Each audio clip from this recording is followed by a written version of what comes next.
Thank you, Chairwoman. Mr. Secretary, thank you for being here today. One of the things that I think we've watched recently in our society is how, unfortunately, we see so many young people committing violent acts right now.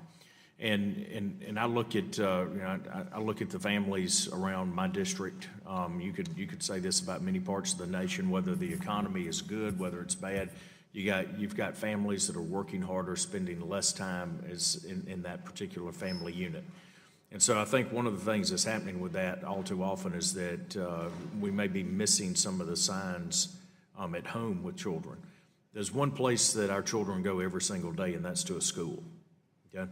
So we have these incredible educators that are out there working so hard every single day. They know our students. They're engaged with them.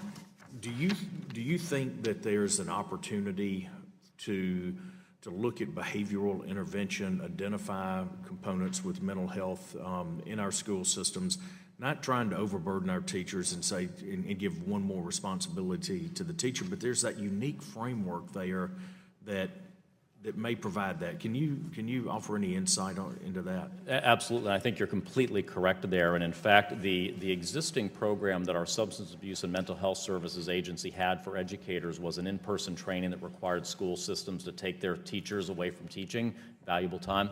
We have actually rolled out a program from SAMHSA online that is on demand that lets teachers learn the best ways to identify serious mental illness and report it. So training that is customized, accessible, and on demand. So quite proud of that, and I think it gets at exactly what you're talking about. Yeah, and we've got some good examples in our district. Columbus State University, and obviously this it's a four-year school, a four-year college.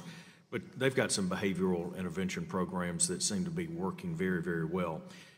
So you think that SAMHSA is really a good spot to kind of spearhead some of this? Oh, absolutely. It is the mental health agency, and this is, as you said, at the core, so much of this is a serious mental illness issue and requires that focus. And I'm sure Dr. Ellie McCants-Katz, who runs SAMHSA, would be happy to talk with them to learn of interventions that they have that might be able to suggest that are more generalizable.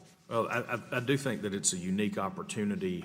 I think we're recognizing that we're, as a society, that we have, in some cases, let our children down. There's this unique place that I think, though, that we can really come together around our schools and around the safety of our children, but not just the safety, but the overall benefit, the overall wellness, both physical and mental for our children. So I'm glad to hear you say that SAMHSA would be a good place to spearhead some of that. So thank you.